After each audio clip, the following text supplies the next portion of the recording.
and the government started looking for ways to shut my dad down.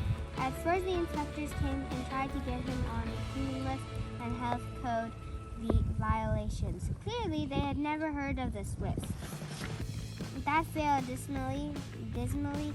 Then they had to decide to go after him, imposing additional everyday restrictions. Since you've got a license, you can keep the restaurant and toys when I came for a visit. But at the same time, he was a closed book.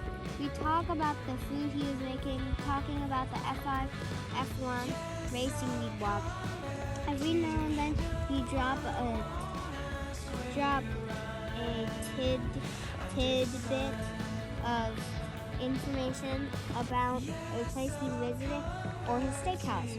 But that was it. Being with my dad was like watching a web series. I'd get a few minutes of information and a few minutes at a time. Then I'd have to wait a week for the next install.